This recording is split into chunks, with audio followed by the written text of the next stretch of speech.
It began with a ripple. Under a velvet blue night sky, at the edge of a quiet forest lake, a small wooden stage floated gently over the water. On it stood Maestro Burble, a very old, very round frog wearing a cape made of lily petals and holding a twig like a baton. He tapped it 3 times against a hollow gourd. "Attention, voices of the wild," he croaked. "Tonight, we form a choir." Silence. Then a soft plop. Then 2 more. Curious heads peeked out from bushes, tree roots, and behind cattails. A bat fluttered down upside down, already humming. A hedgehog in sunglasses wheeled out a tiny drum set. A snake slithered in, leaving a trail of glitter. Maestro Burble pointed toward a crooked wooden sign that read, "The Great Frog Choir Audition, tonight only." His voice echoed over the lake, deep and dramatic. "Bring me your screech, your squawk, your finest honk. Let the music begin." Just then, the moon rose higher, casting silver ripples across the stage. From behind a bush, a small, silent figure watched, a mouse with a triangle. She blinked twice, and hid again. Maestro Burble raised his baton high, his voice booming. "Who wants to go first?" Somewhere nearby, the bug burped. It had begun. The first to step onto the stage was Upside Down. Flick the bat, small and grey with oversized ears, flapped down from a tree branch and landed directly on Maestro Burble's podium. "I will now perform." Maestro Burble's eyes widened. "Wait, shouldn't we?" "Too late." Flick took a deep breath and unleashed a sound so powerful, so shrill, that the lily pads quivered. It was like a kazoo, a siren, and a very angry balloon all having a loud argument. The snake fell over sideways. The owl woke up from a nap and immediately regretted it.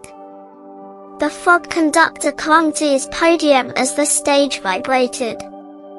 A few acorns fell from a tree. One of them rolled into the lake. When it ended, Flick struck a dramatic pose, wings open, eyes sparkling. Everyone was silent. Maestro Burble finally blinked. "Thank you for that seismic event." The mouse with the triangle slowly took 1 step back into the bush. When the echoes of Flick's screech finally stopped bouncing off distant hills, a small, spiky figure rolled up onto the stage. "Name?"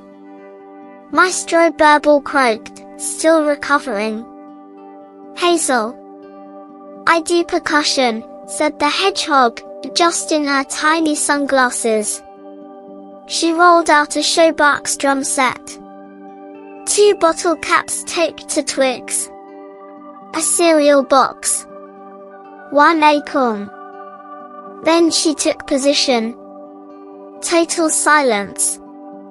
And suddenly, it was electric. Hazel's tiny paws moved faster than anyone thought possible. Her nose twitched to the rhythm. Her quills shook like backup dancers. One of the bottle caps fell off mid-solo, but she kicked it back on beat. The squirrel's jaw dropped. The frog clapped his webbed hands off tempo.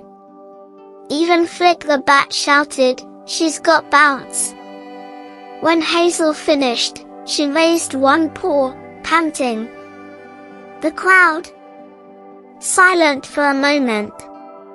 Then, wild applause. The mouse with the triangle clutched her instrument with hope in her eyes. Maestro Burble dabbed his eyes. That was rhythm with soul.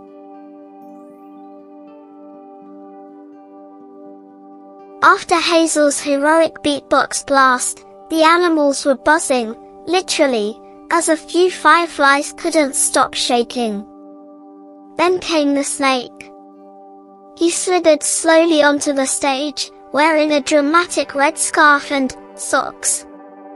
Just socks. No explanation. Maestro Burble tilted his head. Name? Sylvester, the snake whispered, drawing out every S like a secret. And you sing?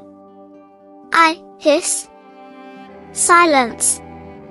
The snake took center stage, uncoiled with flair, and opened his mouth. It was not exactly music. It was like steam escaping from an emotional teapot. He hissed in low tones, then high ones, then one that made the owl flinch and the bat hiccup. Then he spun his tail in a circle and hissed straight into a teacup, which rattled. When he was done, he gave a deep bow and accidentally knocked over Hazel's bottle caps. No one clapped. No one booed. The crowd just blinked.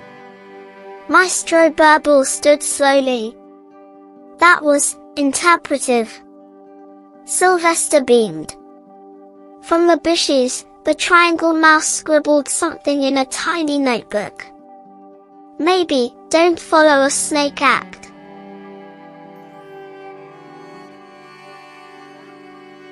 Suddenly, fluttering feathers. Out from behind the ferns, she strutted. A glossy black and white bird with sparkly purple eyeshadow and a dramatic neck feather boa. The Mirai. The diva Mirai. She didn't speak. She posed. The crowd whispered in awe. Maestro Burble cleared his throat. And your name? The Mirai slowly turned her head. You may call me. Just, She raised one wing regally. That is all. Then she began. First, silence. Then, the faintest note. It slid upward, high, smooth, controlled. Then higher. Even higher. It sounded like a soap bubble floating past a chandelier made of ice.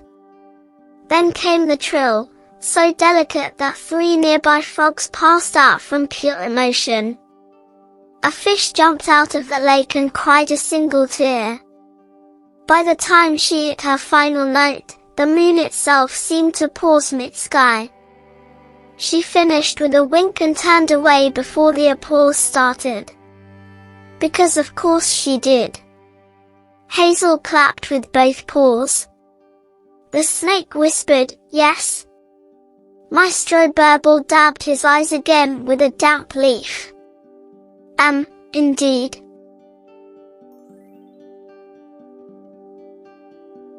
After the Mirai's divine solo, everything was still. Even the breeze was holding its breath. Then, from behind a log, came the tiniest squeak. Everyone turned. A little brown mouse stepped nervously onto the stage, dragging behind her a shiny silver triangle tied to a thread. Her name tag said, Dot. She looked at the audience. The owl blinked. The snake hissed something encouraging. Maestro Burble gave her a small, supportive nod. Dot took a breath. Then, ting! Just once.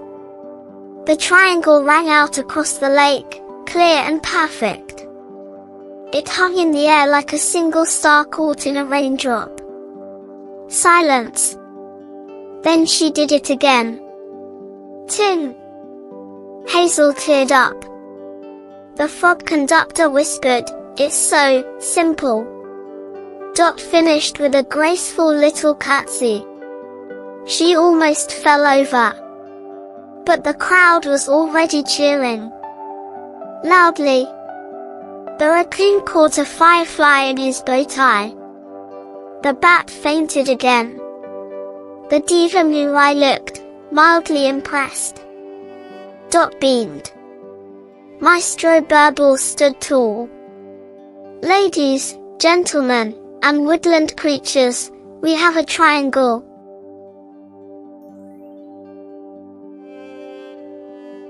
Just when the applause faded, a faint scritch-scritch sound came from the edge of the lake.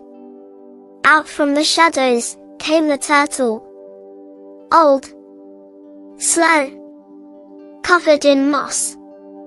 Eyes half closed like he'd just woken from a nap that lasted 10 years.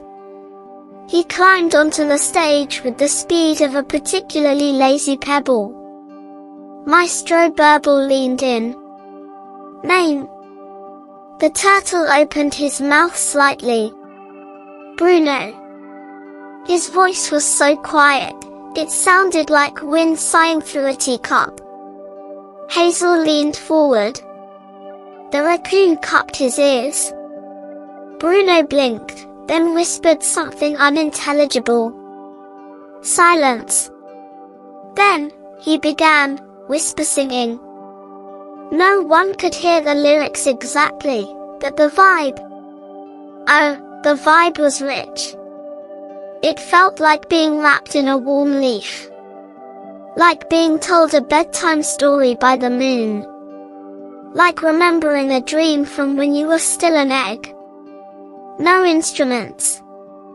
No volume. Just soft, breathy magic.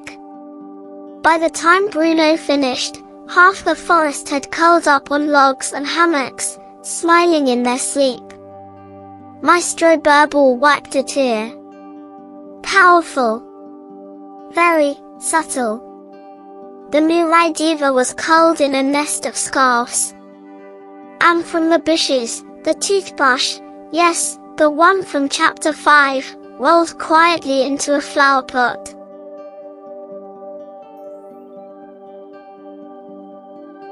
Dawn crept gently over the trees.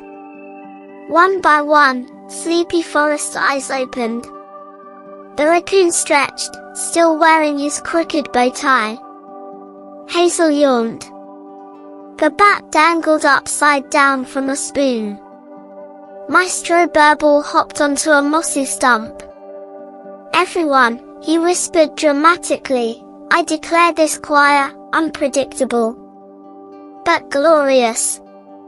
He tapped his baton once. Twice. Then, without plan or reason, the forest animals began to sing. Or chirp. Or hiss. Or yodel. Or ting. The frog beatboxed. The owl hooted melodically in her sleep. Hazel clicked bottle caps in rhythm while holding her glowing rock aloft. Dot tapped her triangle, ting, on perfect cue. Even Bruno the turtle nodded his head, very slowly. The diva Mirai flew in low, trilling like the dawn wind. The snake hissed dramatically in harmony with a snoring squirrel. And for a brief, beautiful moment, the entire forest buzzed, rang, shimmered, squeaked, hooted, and hissed together. No one knew the melody. But somehow, they were all singing the same song. As the final note faded into the rising light, the market lanterns blinked out one by one. The concert was over. But the weirdness? Oh, that would return.